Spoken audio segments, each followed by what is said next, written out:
Hi, welcome to Lecture 3. First, I would like to go over some general news. We have quiz number 1 on Wednesday. You're allowed to take the quiz anytime on Wednesday. So Tuesday, it's going to hit midnight. It's going to open up. And you're going to have 24 hours to start the quiz. It's on you to find the time to take the quiz on that day.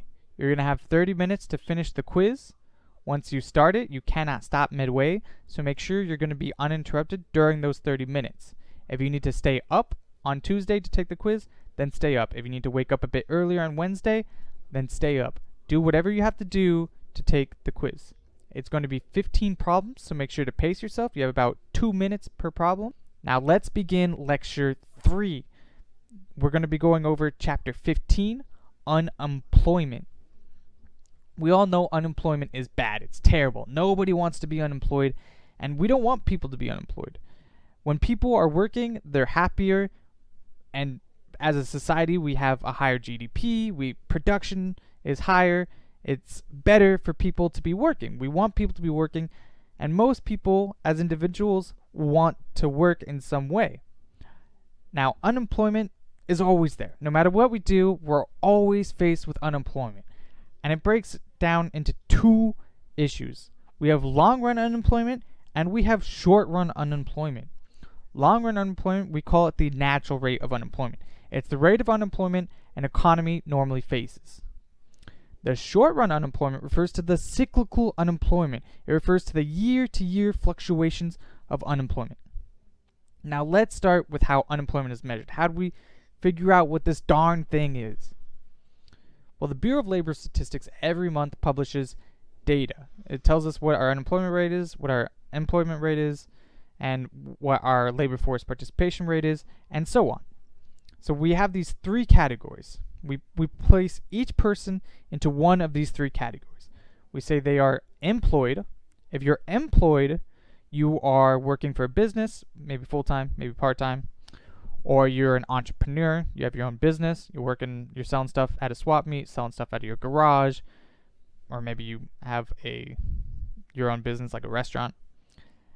But it also includes people who are working for free in some special situations.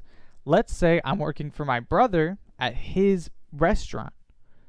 Even though he's not paying me, I'm still employed. Or if I have my kids working at my business, even though I'm not paying them, they're still employed.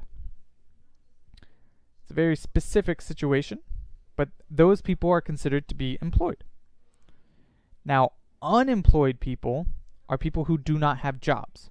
But there's also a few additional requirements to be considered unemployed. You have to be available to work, and you have to have looked for work in the past 4 weeks.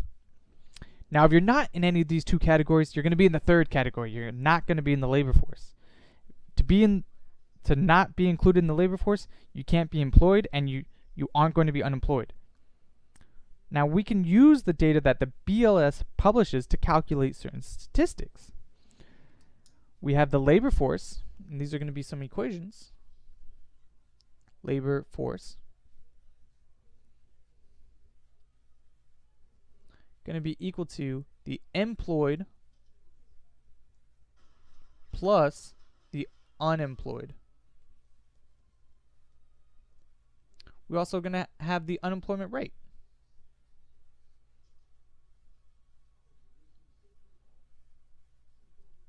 And that's going to be equal to the number of unemployed over the labor force. And because we want the percentage, we're going to multiply it by 100. We also have the labor force participation rate.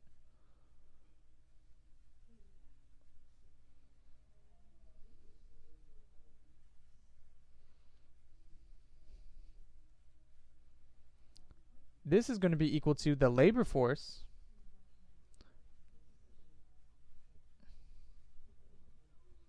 divided by the adult population.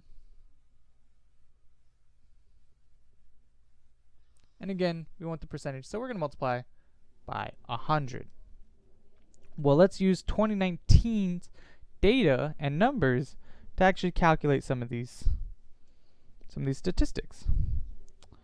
We have our adult population. for the United States at 258.2 million. We have the unemployed at 6.5 million, 6.5. We have the employed at 156.7 million. So let's calculate each one of these three. We have the labor force, which is going to be the unemployed and the employed, right? The employed and the unemployed.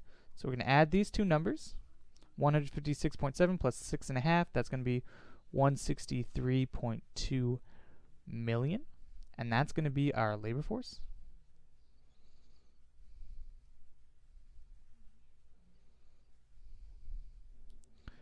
Well, let's calculate the unemployment rate.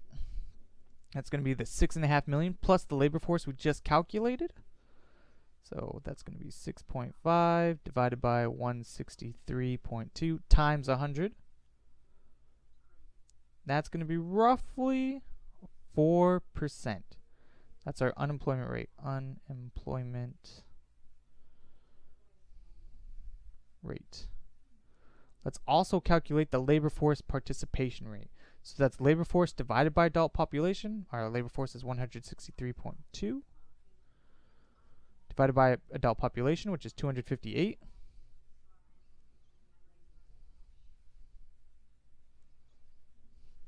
Times 100 again. That's going to be equal to 63.2%.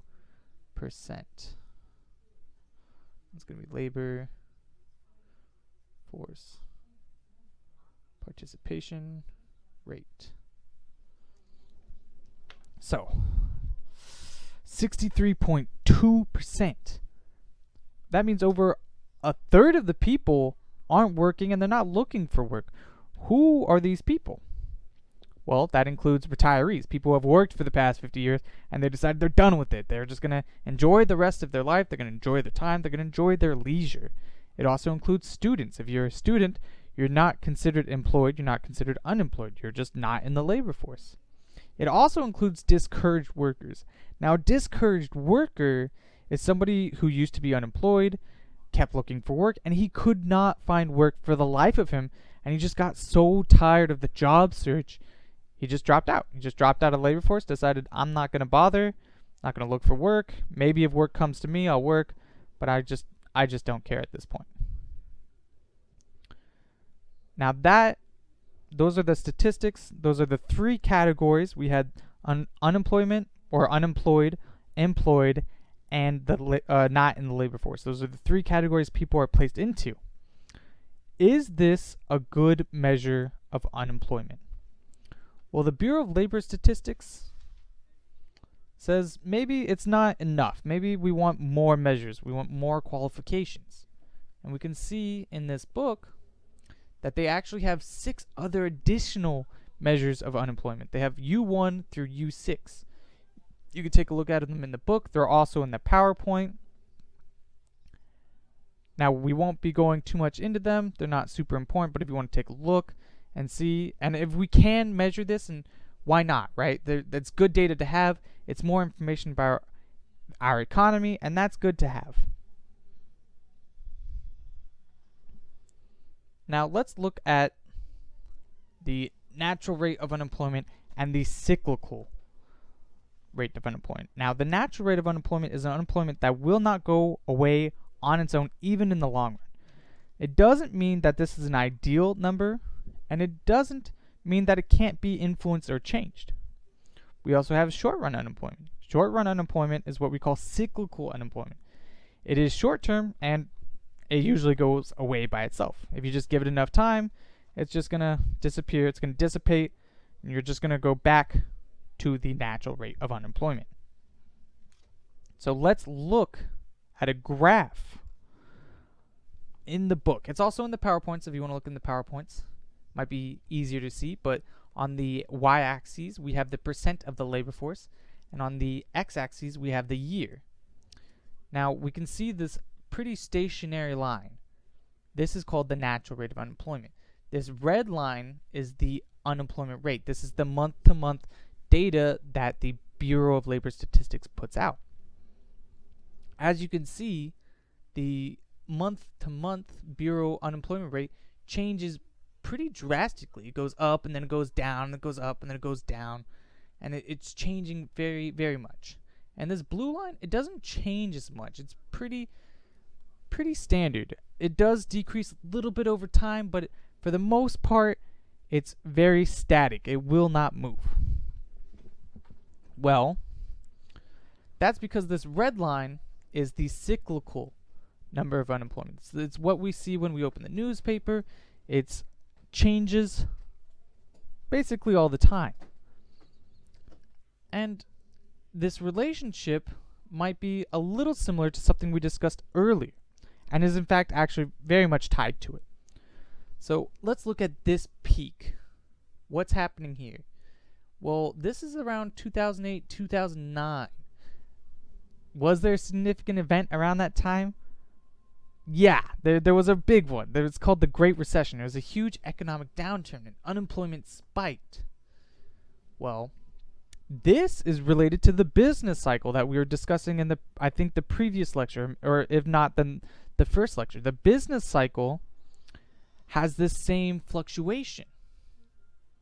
Goes up and then down. Now, unemployment always fluctuates around the natural rate of unemployment. If it goes above, then it's going to go back down to the natural rate. Well, unemployment is tied heavily with the business cycle. If you remember, I said as we get to the top of the business cycle, unemployment decreases. So if we look at places where unemployment's low, we can say, oh, this was an expansionary period. This is when the business cycle was at its height, and the economy was in a good place. While at these peaks, we might say, well, that might have been a recession or an economic downturn, because unemployment spiked. That means we're at the bottom of the business cycle. We're at the lower part, which is bad. Those were our economic downturns. Those are our recessions. Those are our depressions. So the unemployment rate is heavily tied to the business cycle.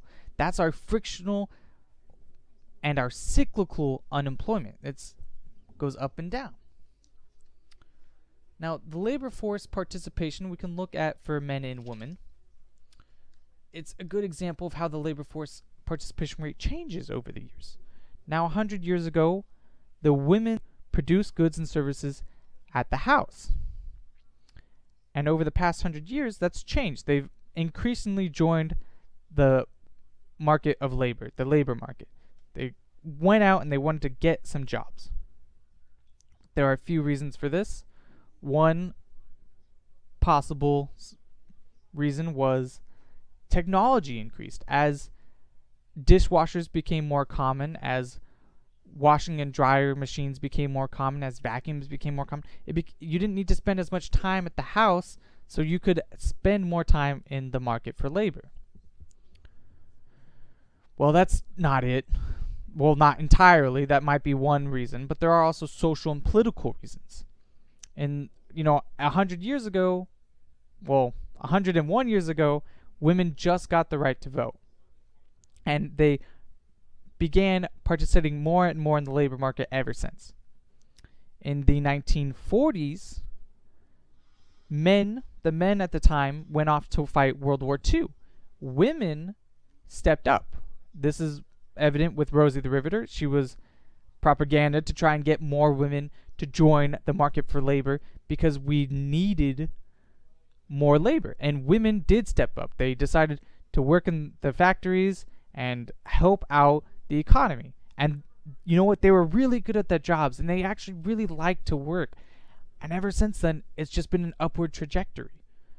More and more women wanted to keep working. And in the 1970s, there was a second wave feminist movement where even more women wanted to work at different and more jobs.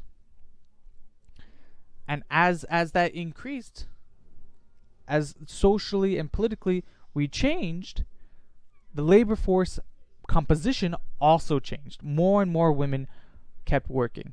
Interestingly enough, in the past 5 years, you can see it dipped a little bit, and this is something economists are kind of interested in. that the participation for women has slightly decreased. They're still not exactly sure on why. It's just interesting to see and to note. Now that covers a gender gap in participation.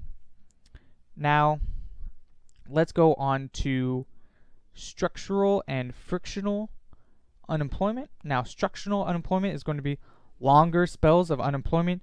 It usually occurs when supply exceeds demand, and that usually happens when wages are too high and employers can't afford it. And frictional unemployment is the short-term cyclical stuff where someone quits or loses a job and it takes time for them to find and match their skill sets, their preferences to a new job. Now let's see how this looks with our supply and demand graph. We're going to be looking at the structural unemployment, where I said wages are too high and employers can't afford it, or when supply exceeds demand. We have our y-axis be the price of labor, or in other words, wages. And we have our x-axis be the quantity of labor, how much labor there is. Now our demand line or curve is an inverse slope. So it's going to start at the top left, or inverse relationship, a negative slope. It's going to start at the top left and go to the bottom right. This is our demand for labor. Our supply of labor has a positive relationship. It's going to start from the bottom left and go to the upper right. This is our supply for labor. This is the equilibrium point. This is where supply meets demand. At this point, unemployment is 0. Why is that? Well, the amount of jobs needed or that are being demanded is exactly equal to the number of workers there are. Supply equals demand. So there's going to be 0 unemployment.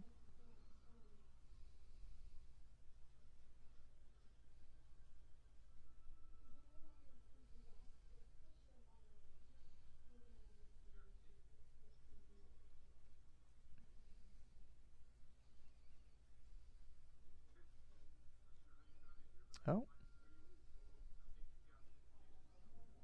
Now, this is going to be the quantity at the equilibrium point. So we'll say QE for the equilibrium quantity. And here we'll say WE for the equilibrium wage. Well, in my example, I said that structural unemployment usually occurs when wages are set too high. Well, if I set a wage here, that doesn't really do anything, because I'm already getting paid this. It doesn't matter if wages are down here. It will naturally float back to this. However, if I force the wages, if for some reason the wages are up here, what's going to happen? Let's find out.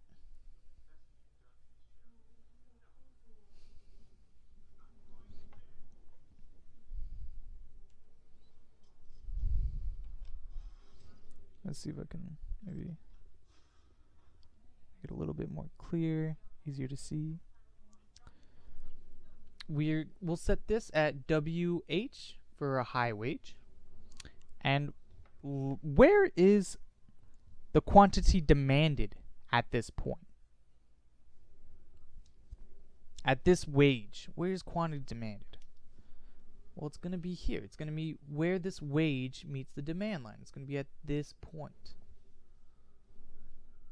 Well, where does the supply meet this wage point? Well, the supply line also meets it right here. Okay, fair enough. Well, if we draw a line straight down, we'll see what our quantity of labor demanded is. And we'll say it's QL. And at this point,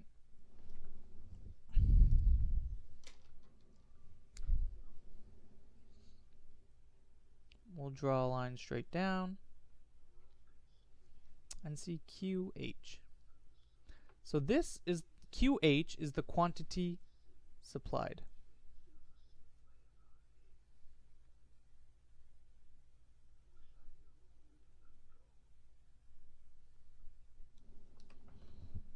And QL is the quantity demanded.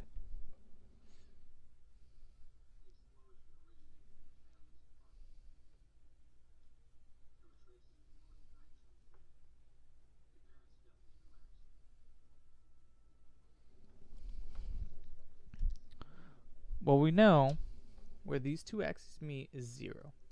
And as we go this way, all the way over here, if we just imagine this line goes on forever, it's going to go to infinity or whatever.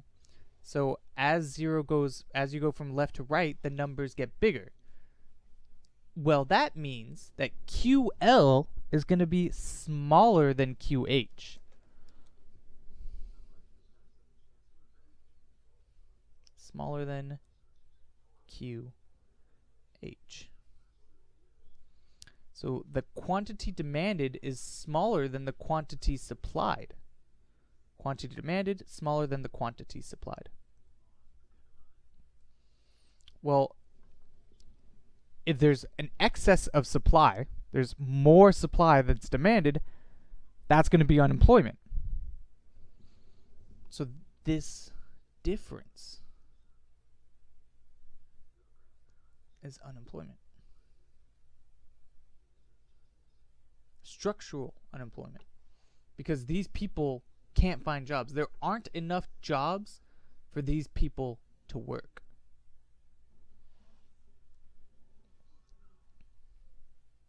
QH minus QL is going to be equal to unemployment. The number of unemployed people. Let's go over some reasons why we might see unemployment. There's going to be 4. The first one is going to cover the short term. It's going to be the frictional unemployment. This is what we say is the job search. When you get fired, you're laid off, and you're just looking for a new job. It will always be a reason why we have some amount of unemployment. Now, this can be a change in demand.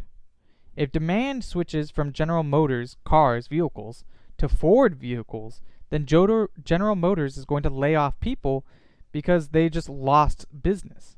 And Ford is going to want to hire more people because more people are demanding their product.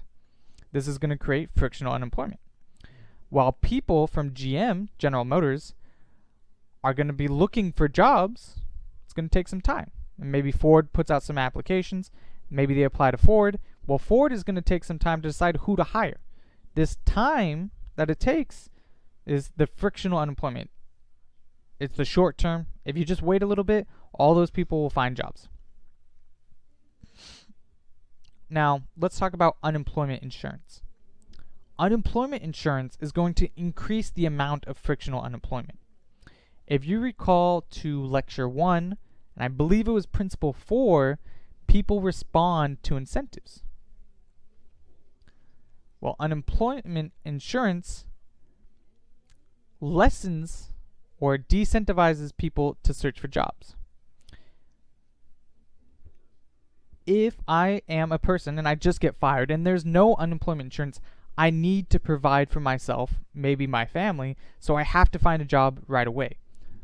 But in a world where unemployment insurance does exist, well, I don't need to find a job right away. I can take my time because I have unemployment insurance. I can provide for myself. I can provide for my family for up to 26 weeks. So that's about 6 months. This creates a few things. This unemployment insurance causes a few things to happen. People who are become unemployed can take longer to find jobs. If I'm paying people who just become unemployed, they don't need to find jobs immediately. It also allows people to maybe search for better opportunities. If somebody who just got unemployed, he's looking for work. If I have income, I can turn down unattractive offers. I don't need to just take any job that comes my way. I can look for a job that is better pay, has better benefits, maybe less hours. I can find a better job that suits me for my preferences and my choices. And also, people don't need as much job security. I don't need to know that I'm going to be working for the next year. If I get fired, well, I'm going to have unemployment insurance. I can take riskier jobs. I can take jobs that might go down in flames in a few months. I might get fired from, or maybe it's just a temporary job. I can take jobs like that because I know unemployment insurance has got my back. Now, is unemployment insurance bad? It's not necessarily bad. It does reduce income uncertainty, and that can be pretty good. If I don't know where my money's coming from, as long as I'm certain that I'm going to have some amount of money to survive on, I can make decisions that are going to be better for me in the long run, such as finding a good job that fits my personality, fits my position, fits my skill set. And it can be argued even that unemployment insurance actually helps workers and jobs match better. So without unemployment insurance, maybe I just take whatever job I can get, and this is going to mismatch me with my skill set and might be inefficient. So let's take an extreme example. Let's take a doctor working in maybe retail. If the doctor gets fired and he just takes a job at retail because he needs money right away, he doesn't have unemployment insurance, he can't afford to wait and find another position as a doctor, he might take a job as a retail. That's inefficient. We spent a lot of resources into training this person to work in medicine, and now he's working in retail where his skill sets don't match and don't align. Where it's better if he's working in medicine. If he can take the time to find the job at a hospital or wait for a job to open up, that is going to be more efficient than if he's just working at a retail.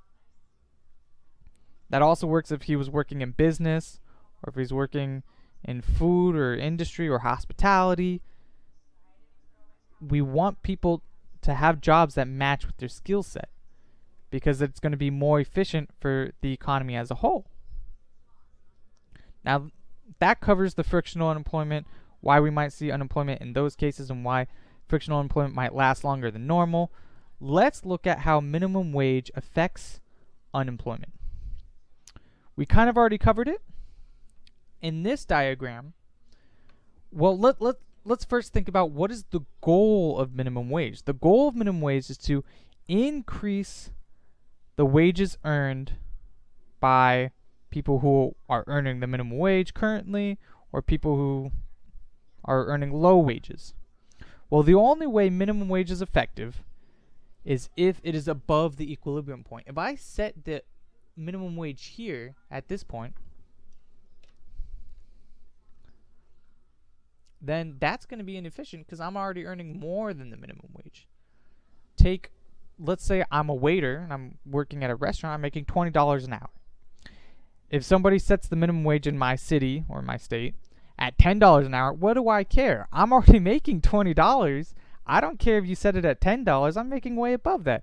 So the only way minimum wage to be effective for me is if it's more than $20. If it's up here, if it's this red line. When it's above the equilibrium point, now the minimum wage law is actually being effective. It's providing me with more wages. Let's say this is 30, now I'm making $10 more an hour. But as we discussed and as we saw, that's going to create unemployment. It's going to create structural unemployment because there aren't enough jobs to go around. This is the quantity supplied, QH. This is the quantity demanded, QL. And QL is smaller than QH. So when I subtract this, I'm going to get a positive number, and that's going to be our unemployment. We're going to have positive unemployment, which is arguably something we don't want. Now, it's important to note that the minimum wage mostly only affects low-skilled and low-experienced workers, like teenagers, and overall doesn't actually affect most of the people in the economy. Most people are earning wages above the minimum wage, whether it's federal or state. Now, another reason why wages might be above the equilibrium point, other than the minimum. Another reason why wages might be above the equilibrium wage, other than minimum wage, is because of a union. Now, a union is a worker association that bargains with employers over wages, benefits, and working conditions. A union is like a cartel. It's a group of sellers working together to exert their joint market power. This is called collective bargaining. When people come together and they try to bargain with the firm, all the workers come together. They say, hey, you're going to pay us more money, or we're going to go on strike. This is a union's bargaining chip, is to strike. Now, they say we want more wages, or maybe we want better health care, or maybe we want less hours and not deadly machines to be working with. This union relationship with the firm can have a similar result to minimum wage, and that it can push the wage above the equilibrium, and companies will lay off workers. Now, these laid off workers might have to change industries, or maybe they can find a company that isn't affected by the union. But that all ties back into this. We're going to cause structural unemployment when the wage is above the equilibrium point. Now, are unions good or bad? Well, who knows? Economists don't have a consensus on this, actually. There are some pros and cons. As we discussed, unions can cause unemployment. It can also decrease the quality of workers.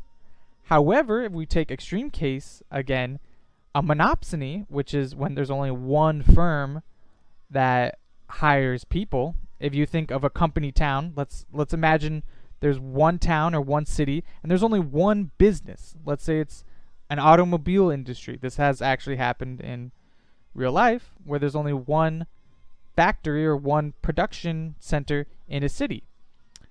The company there can charge, or I guess buy labor for really cheap prices, because where else are all those people going to work? That's the only city or the only place to work in town.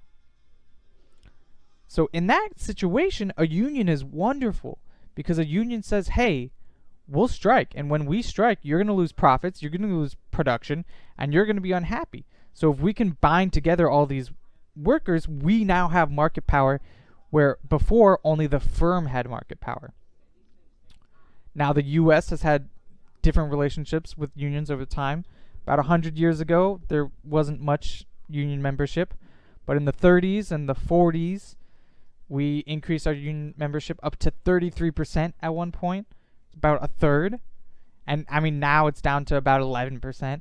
Some countries in Europe actually have around 50%. They're doing all right. We're doing all right. Are unions good? Are they bad? It does remain to be seen, but there are pros and cons.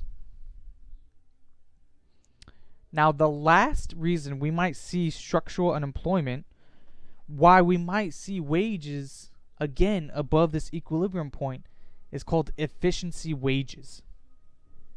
Now, an efficiency wage is when a company will set wage above the equilibrium point, even in the face of excess supply of labor.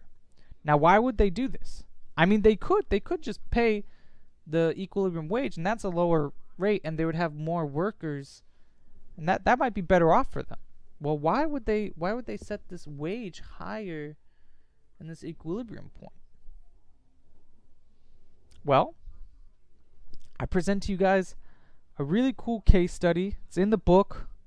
I believe it's in the PowerPoint. It's very famous. You might have learned it in U.S. history if you've taken that. And it's General Ford Motors, or Henry Ford. He revolutionized the automobile industry at the time with his assembly line, which made it easier and faster and cheaper to build cars.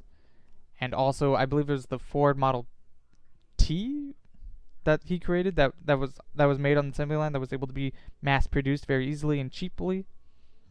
Now, him and his colleagues, his business associates, offered a $5 a day workday. Now, $5, that doesn't sound like a lot. If I was working for $5 a day, I'd be so upset. But back in the day, that was double the going rate at the time. That was twice as much as the competitive weight. That was twice as much as this equilibrium point. It was way up here. And they said that that was the best decision, or one of the best decisions he ever made for his company. And why would he do this? Well, there are actually a lot of reasons. We'll go over them. One reason is worker health. Better paid workers can afford to be healthier, and they're going to be work better. They're not going to take as many sick days. They're going to be healthier. Maybe they can lift more. Who knows? It's also going to reduce worker turnover. If they offer wages above competitive level, then employees will be less likely to quit and search for another job. If I look for another job, I'm going to only find low wage jobs compared to what I have. In this case, I'm making $5. If I'm looking around, I only see job offers for $2.50. I'd rather just stay here. I'm not going to leave. Now, it also attracts a higher worker ability. When you offer a high wage, it's going to attract high ability workers. They're going to want to work for you so that they can make a lot of money. It can also increase the effort level of your workers. If I pay you more than the other people in the field, you're going to be more loyal to me. You're going to want to work better and do a better job than if I just paid you a normal or average wage that you could get anywhere else. Because I see your value and you see that I'm paying you more, so you're going to want to work harder. Now, again, he said this was the best decision it ever made. It improved the discipline of workers, loyalty to the company, raised their personal efficiency, and we still see this today in companies like In-N-Out.